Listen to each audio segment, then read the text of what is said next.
ओम शांति। आज सुनेंगे 14 मई 2026 के ईश्वरीय महावाक्य। पहले सुनते हैं मुरली के मुख्य पॉइंट्स। बाबा ने कहा, जैसे बाबा प्यार का सागर है, उनके जैसा प्यार दुनिया में कोई कर नहीं सकता। ऐसे तुम बच्चे भी बाप समान बनो। किसी को रंज यानी नाराज मत करो। सुख दो तो सुखी होंगे। बाबा ने कहा, जब ऐसे ख्यालात चलते रहें कि हम ज्ञान रत्नों से झोली भर रहे हैं, सतयुग में सोने के महल बनाएंगे, यह ब्राह्मण कुल उत्तम है, सच्ची सत्य नारायण की कथा सुनते और सुनाते हैं तो खुशी का पारा चढ़ा रहेगा। बाबा ने कहा, बाप ही आकर स्वर्ग का वर्षा देते हैं। 5000 वर्ष पहले भी राजयोग सिखाया था। कल्प कल्प यही होता है। जो ब्राह्मण बनेंगे वही देवता बनेंगे। बाबा ने कहा, शास्त्रों की उल्टी सुल्टी बातों पर विश्वास नहीं करना। पढ़ा हुआ सब भूल जाओ, इस देह को भी भूल जाओ। बाप को याद करो तो विकर्म विनाश होंगे और साथ ले जाएंगे। अब सुनते हैं महावाक्यों को विस्तार से। मुरली का सार, मीठे बच्चे, जैसे बाबा प्यार का सागर है, उनके जैसा प्यार दुनिया में कोई कर नहीं सकता। ऐसे तुम बच्चे भी बाप समान बनो। किसी को रंज यानी नाराज मत करो। आज का प्रश्न है, किस प्रकार के ख्यालात यानी विचार चलते रहें तो खुशी का पारा चढ़ा रहेगा? उत्तर है, अभी हम ज्ञान रत्नों से अपनी झोली भर रहे हैं, फिर यह खानियां आदि सब भरपूर हो जाएंगी। वहां सतयुग में हम सोने के महल बनाएंगे।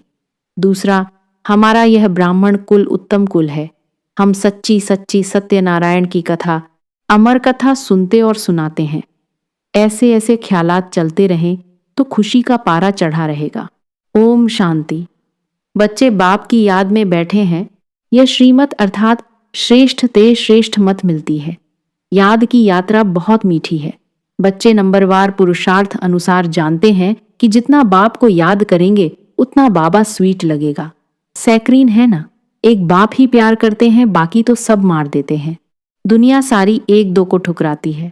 बाप प्यार करते हैं, उनको सिर्फ तुम बच्चों ने जाना है। बाप कहते हैं, मैं जो हूं, जैसा हूं, कितना बड़ा हूं, बताओ हमारा बाप कितना बड़ा है? तो कहते हैं बिंदी है, और तो कोई जानते नहीं।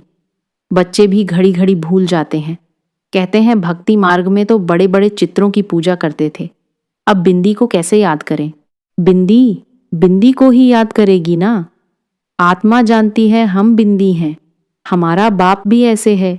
आत्मा ही प्रेसिडेंट है, आत्मा ही नौकर है, पार्ट आत्मा ही बजाती है। बाप है सबसे स्वीट, सब याद करते हैं, हे पतित पावन, दुख हरता सुख करता आओ। अब तुम बच्चों को यह निश्चय है, हम जिसको बिंदी कहते हैं वह बहुत सूक्ष्म है, परंतु महिमा कितनी भारी है।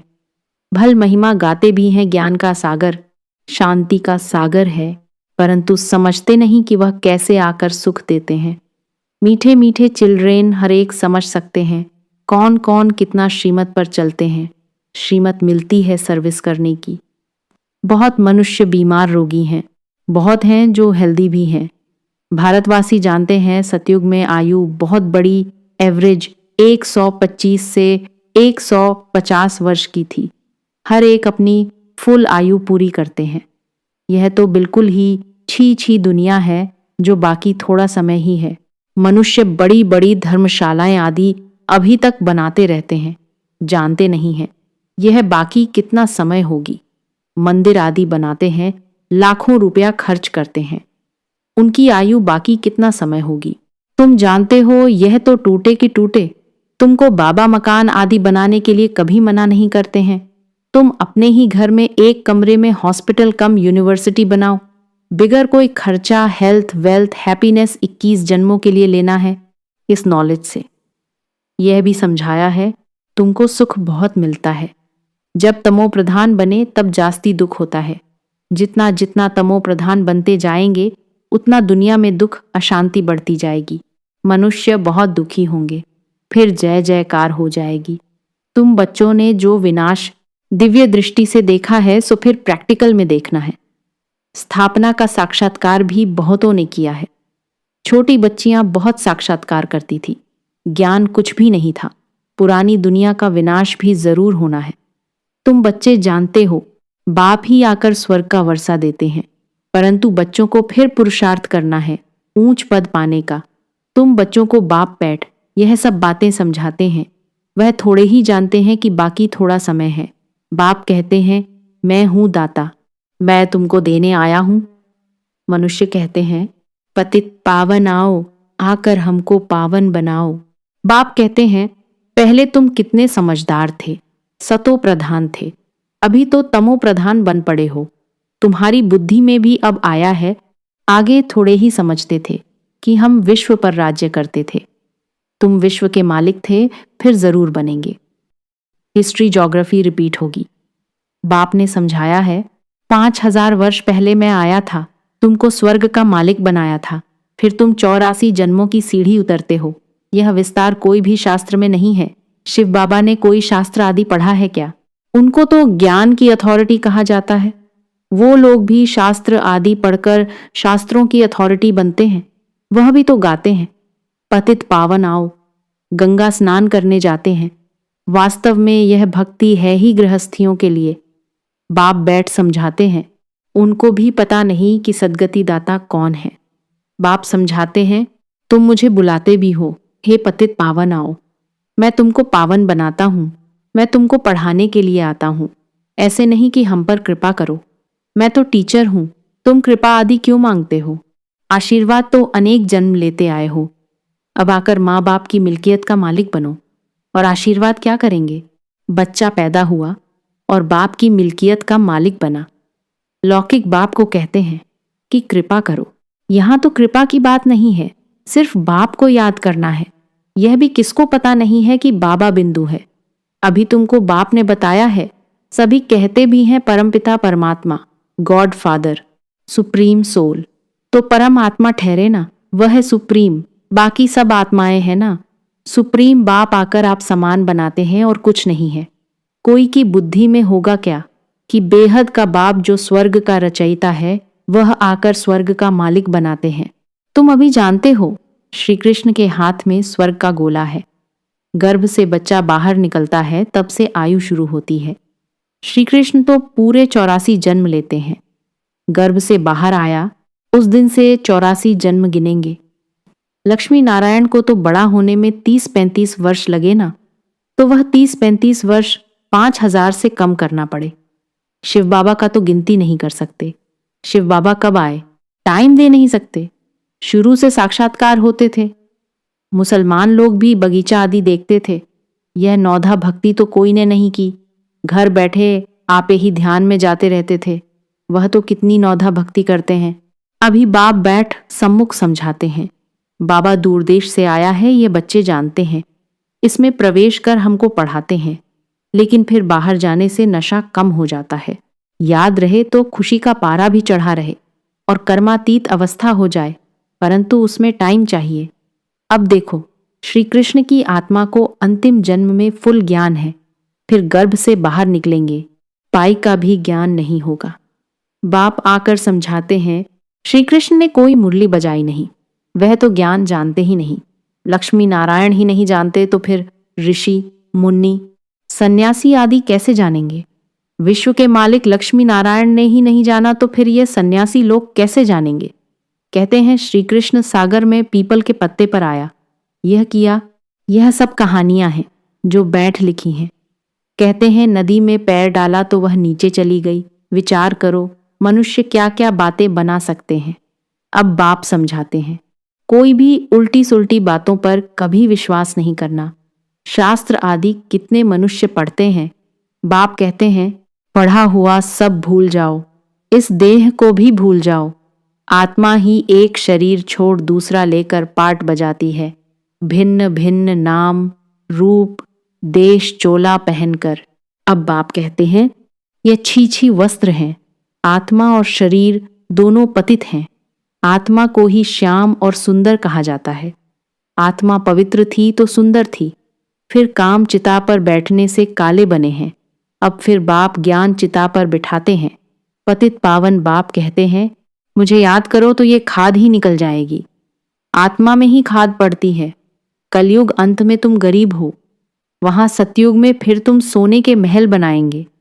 वंडर है, यहां हीरों का देखो कितना मान है। वहां तो पत्थरों मिसल होते हैं। अभी तुम बाप से ज्ञान रत्नों की झोली भर रहे हो। लिखा हुआ है, सागर से रत्नों की थालियां भर ले आते हैं। सागर से जितना भी चाहिए उतना लो, खानियां ही भरतू हो जाती हैं। तुमने साक्षात्कार किया है। माया मच्छंदर का भी खेल दिखाते हैं। उसने देखा, सोने की ईंटें पड़ी हैं, ले जाता हूं। नीचे आया तो कुछ था नहीं। वहां तो सोने की ईंटों के महल बनाएंगे। ऐसे ऐसे ख्यालात आने चाहिए तो खुशी का पारा चढ़े। बाप का परिचय देना है। शिव बाबा 5,000 वर्ष पहले भी आया था, ये किसको पता नहीं है। तुम जानते हो, 5,000 वर्ष पहले आकर तुमको राजयोग सिखाया था। कल्प कल्प तुमको ही सिखाएंगे। जो आकर ब्राह्मण बनेंगे वह फिर देवता बनेंगे। विराट रूप भी बनाते हैं, उसमें ब्राह्मणों की चोटी गुम कर दी है। ब्राह्मणों का कुल बहुत उत्तम गाया जाता है, वह है जिस्मानी। तुम हो रूहानी। तुम सच्ची सच्ची कथा सुनाते हो। यही सत्यनारायण की कथा अमर कथा है। तुमको अमर कथा सुनाए अमर बना रहे हैं। यह मृत्यु लोक खत्म होना है। शिव बाबा कहते हैं, मैं तुमको लेने आया हूं। कितनी ढेर आत्माएं होंगी। आत्मा वापस घर में जाती है तो कोई आवाज थोड़े ही होता है। मधुमक्खियों का झुंड जाता है तो आवाज कितना होता है। रानी के पिछाड़ी मधुमक्खियां सब भागती हैं। उनकी आपस में कितनी एकता है। भ्रमरी का भी। मिसाल यहाँ का है। तुम मनुष्य से देवता बना देते हो। पतितों को तुम ज्ञान की भूं भूं करते हो तो पावन विश्व का मालिक बन जाते हैं। तुम्हारा है प्रवृत्ति मार्ग, उसमें भी मेजॉरिटी माताओं की है, इसलिए वंदे मातरम कहा जाता है। ब्रह्मा कुमारी वह जो बाप द्वारा 21 जन्म का वर्षा दिलाती है। बाप सदा सुख का वर्षा देते हैं। जो सर्विस करेंगे, लिखेंगे, पढ़ेंगे, होंगे नवाब। राजा बनना अच्छा व नौकर बनना अच्छा। पिछाड़ी के समय तुमको सब मालूम पड़ जाएगा। हम क्या बनेंगे, फिर पछताएंगे। हम श्रीमत पर क्यों नहीं चले। बाप कहते हैं फॉलो करो। ऐसे भी नहीं कोई एक कमरा दे देते हैं सेंटर के लिए। खुद मीट आदि खाते रहते हैं। वह पुण्य आत्मा, वह पाप आत्मा। फिर आश्रम नहीं रहेगा। घर में स्वर्ग बनाते हैं तो खुद भी स्वर्ग में होने चाहिए ना। सिर्फ आशीर्वाद पर नहीं ठहरना है, बाप को याद करना है। पवित्र बनाकर ही साथ ले जाएंगे। तुमको तो बहुत खुशी रहनी चाहिए। कितनी भारी लॉटरी मिलती है। बाप को जितना याद करेंगे उतना विकर्म विनाश होंगे। बाप जितना प्यार दुनिया में कोई कर नहीं सकता, उनको कहा ही जाता है प्यार का सागर। तुम भी ऐसे बनो। अगर किसको दुख दिया, रंज यानी नाराज किया, तो रंज होकर मरेंगे। यह कोई बाबा श्राप नहीं देते हैं, समझाते हैं। सुख दो तो सुखी होंगे। सबको प्यार करो। बाबा भी प्यार का सागर है। अच्छा, मीठे मीठे सिकीलद है बच्चों, प्रति मात पिता बाप दादा का याद प्यार और गुड मॉर्निंग। रूहानी बाप की रूहानी बच्चों को नमस्ते। धारणा के लिए मुख्य सार पहला पॉइंट है, किसी भी उल्टी सुल्टी बात पर विश्वास नहीं करना है। जो भी उल्टा पढ़ा है उसे भूल अशरीरी बनने का अभ्यास करना है। दूसरा पॉइंट है, सिर्फ आशीर्वाद पर नहीं चलना है, स्वयं को पवित्र बनाना है। बाप को हर कदम में फॉलो करना है। किसी को भी दुख नहीं देना है, नाराज नहीं करना है। वरदान है, सच्ची लगन के आधार पर और संग तोड़ एक संग जोड़ने वाले संपूर्ण वफादार भव। संपूर्ण वफादार उन्हें कहा जाता है जिनके संकल्प व स्वप्न में भी सिवाय बाप के और बाप के कर्तव्य व बाप की महिमा के, बाप के ज्ञान के और कुछ भी दिखाई न दे। एक बाप दूसरा न कोई। बुद्धि की लग्न सदा एक संग रहे तो अनेक संग का रंग लग नहीं सकता। इसलिए पहला वायदा है, और संग तोड़ एक संग जोड़। इस वायदे को निभाना अर्थात संपूर्ण वफादार बनना। आज का स्लोगन है, सत्यता की स्वस्थिति परिस्थितियों में भी संपूर्ण बना देगी।